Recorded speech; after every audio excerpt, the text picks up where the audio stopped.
There are many inspirational books available to study, and How Successful People Think is one of them, which inspires us every time we read or remember the phrases out of this. How Successful People Think provides us 11 specific ways of thinking you can practice to live a better, happier, more successful life. So when John C. Maxwell says that all successful people think alike, but he does have a point when it comes to thinking at all.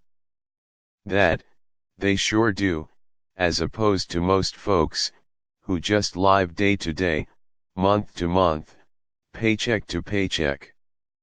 Still, it's just one of his many books on leadership and success, so don't treat How Successful People Think as a checklist of habits to pick up.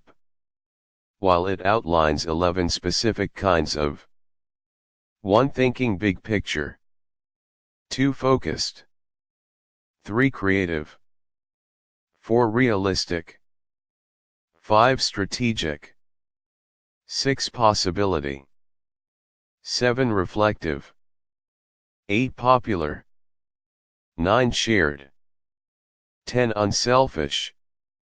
11. And bottom line, its main message is to look at thinking itself as an activity that can stand on its own.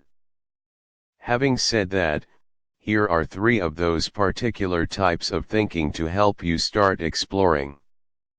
1. Before you start your day, consider which items are on your calendar that will be your biggest chances to learn.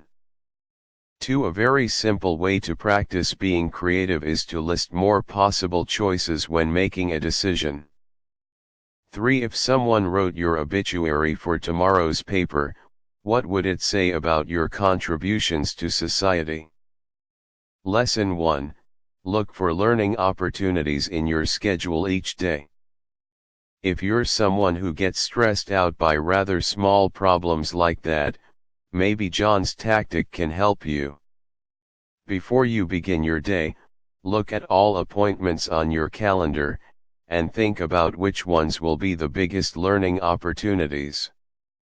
By preparing for the most important events each day, you remain open to finding new ways of doing things, changing direction, and be reminded that there's more to life than your little 24H plan. John used this to be on high alert when he had dinner with an NFL coach, for example. He thought of lots of questions beforehand and left the table full of new ideas and inspiration. Lesson 2. The easiest way to practice creative thinking is to come up with more options for a decision. Each year, the message seems to become louder: you have to be creative to do work that's valuable. But to a lot of people, be creative sounds like a hard and abstract task. But being creative isn't limited to writing, painting, and singing. Every time you make a decision, you have to engage in creative thinking. Even adding just one more option to your roster of possible choices is a creative act. For example, take the task of buying cereal. Most of us have our favorite brand, so we run straight to aisle 7 and grab a box of Cinnamon Toast Crunch.